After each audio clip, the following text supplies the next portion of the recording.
So writers, when we look at your writing planning page for your opinion writing, it is set up with sections that make up your opinion letter. So all the work is done now. All you have to do is plug the pieces into the letter and you'll have a whole opinion letter written with an opinion statement, 3 supporting reasons, and then your conclusion that sends your reader off to believe that your opinion is the one that they also need to have. And so when you look at each part is a sentence. So I see my capital letter and my period. That's going to be my first sentence. Then reason 1 is going to be my second sentence. There's my capital letter and my period. Reason 2 is going to be your third sentence, capital letter, period. Reason 3 will be your your fourth sentence, capital letter, period. And then your fifth and final sentence is your conclusion. So there's my capital letter to start that sentence and the period right there to end my sentence. So when you go to put it into writing, you're just going to use this graphic organizer, this writing organizer to plug in your writing for each part. So I'm going to get out my writing paper and I'm going to put it right next to my writing organizer. And so all I have to do is copy my ideas over, and sometimes I like to put it on top like this. Makes it a little bit easier for me. So when you're writing a letter though, we have to start it with a greeting. And so letters start with a greeting and you use the word dear and then the person who you're writing to. So you have to think, who is this letter for? Who are you writing to try to change their opinion or to make change at your home or school or in the neighborhood? And because I'm asking my neighborhood association to let me put a free little library on our street, I have to write to the homeowner association, or the neighborhood association. So I'm going to start my letter with the word dear. So I'm going to start with a capital D. And I'm going to write that greeting. And that's going to say, dear neighborhood. Neighborhood is a big word. Dear neighborhood association. That's another big word. So you probably won't have big words like that in your letter unless you are writing to your neighborhood association.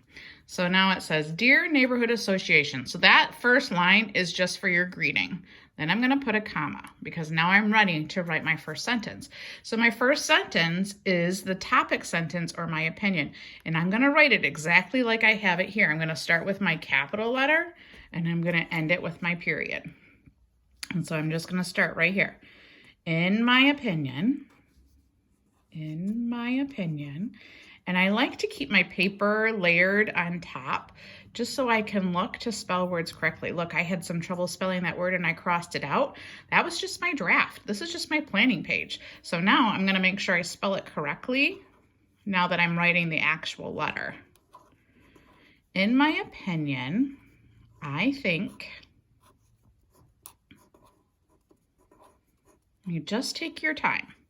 Our neighborhood. And sometimes when you're writing the letter, it might feel a little overwhelming to write all of the sentences at one time. So sometimes you might want to take a little break. So just think about writing your greeting and your first sentence, and then check and see how you're doing. Do your hands hurt? Is your head tired? Did you grow so many brain wrinkles that you need a quick break? And remember, good readers always go back and reread. In my opinion, I think our neighborhood should have, and I want to make sure that I'm writing neatly with spaces so my reader can read my letter, a free little library. And then I want to make sure that just like on my planning page, I end with a period. And so now I have the first part of my letter. It says, Dear Neighborhood Association, in my opinion, I think our neighborhood should have a free little library. And there's my period. So now I'm going to go to my next sentence, which is my first reason. And you know what I was thinking about my writing?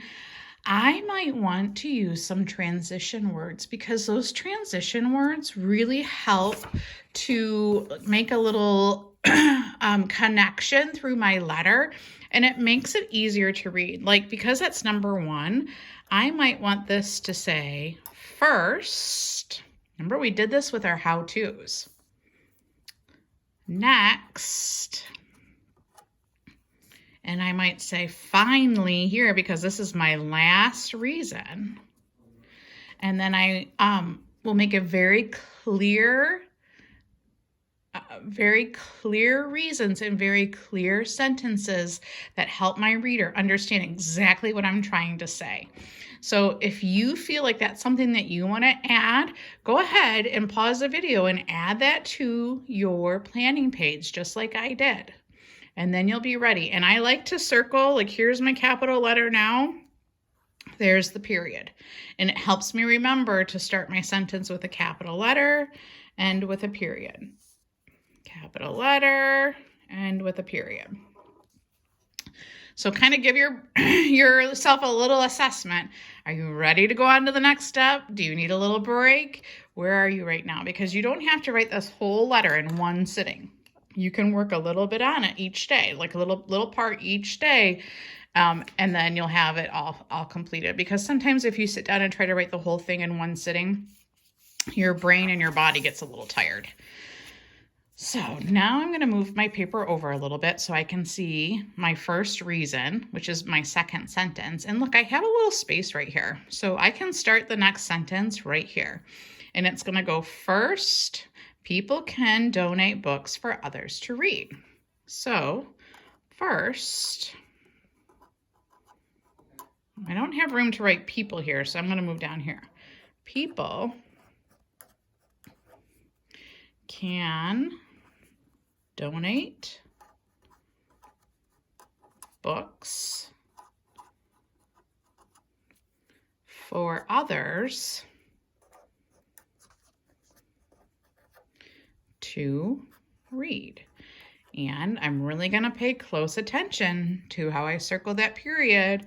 I'm going to put the period there. Then I'm going to go back and reread it because that's what good readers do. First, people can donate books for others to read.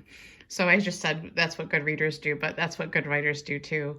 I'm thinking about reading and writing all at the same time. So good writers, they always go back and reread what they've written, because sometimes when your brain's working and your hand's working at the same time, you think you wrote a word or you think you wrote a word correctly and you either forgot it, it's not even in your paper, or you may have misspelled something.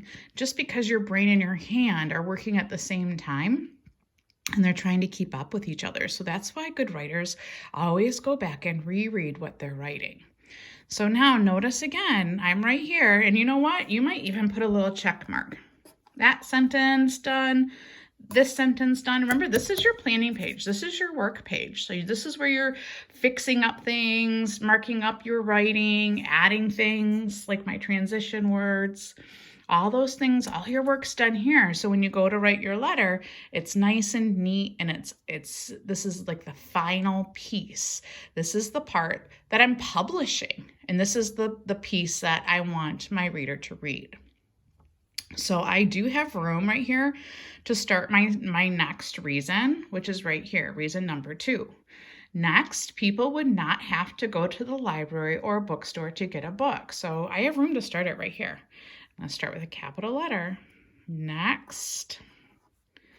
So for the sake of time, it would take me a long time to write this letter, and that's why I encourage you to take breaks. So if you just need to do the greeting, the dear, and then your opinion sentence, maybe take a little break. And then tomorrow, come back and do your first reason. Maybe on Wednesday, you do your second and third reason. And maybe on Thursday, you do your conclusion. And then Friday, you could read it to somebody. So think about planning that out. So I would write my next sentence. Next, people would not have to go to the library or bookstore to get a book. Okay, then I would write the next reason. Finally, I have a little hole in that table there. Finally, and then I'd write my last reason. Reading is important for all people, young and old. So I would write, finally, reading is important for people, young and old. And then I would write my last sentence, in conclusion. So that sentence would be written next. So I'm just pretending. I'm pretending that I'm doing the writing because it takes a long time to write. And you would be watching this video for a very long time. So let's say, finally, reading is important for all people, young and old. Let's say I start, in conclusion. This is where my next sentence starts. In conclusion. Oops. These are the reasons why I feel strongly that our neighborhood needs a free little library. So I would write that sentence. Now, if you need more space or more lines, you could print out a second page of this writing paper, or you could turn it over to the back. Okay, but there's one more thing that I want to talk about before we're done. So I'm imagining when I'm done with my letter, I'll take a picture and show you, but I'm going to have to go on to the back, and then I have to end my letter. I have to have an ending or a closing to my letter, just like I have a greeting where it says, Dear Neighborhood Association. I have to close my letter. And so you do that by signing your name. And you usually put words like from or love, but this is a letter where we're writing to maybe somebody that's not a friend or a family member. Like in my case, it's people that I don't even know because they're in the neighborhood association. And so I want to be more formal and use the word sincerely because I'm really trying to get them to think about the reasons that I've written and really take my ideas seriously. And so when you do that, all right, sincerely, I'm leaving myself room because I'm thinking that my letter is going to take up that space, but I'll show you what it looks like when it's all finished. Sincerely. And then I would sign my name. And I would probably say Kathy Rupp, but with you guys, I'm so used to writing Mrs. Rupp. And then it would be ready to send off. So I'm gonna stop the video for at this point of the lesson, so you can go back and start working on your letter. But I will take a picture and show you the final letter, what it looks like when I'm all done, so you can see it all put together. All right, you guys, I know you're going to do great things. Remember, give yourself those little brain breaks and do those little finger exercises. You might have to exercise your fingers a little bit when you're writing because writing builds up those fine motor skills, those tiny little muscles in your hand. And so it's important that you're practicing your writing and you're building up those muscles. So take breaks as you need them. All right, I can't wait to read your letters. So keep working hard. I'm so proud of you, and I'll see you soon.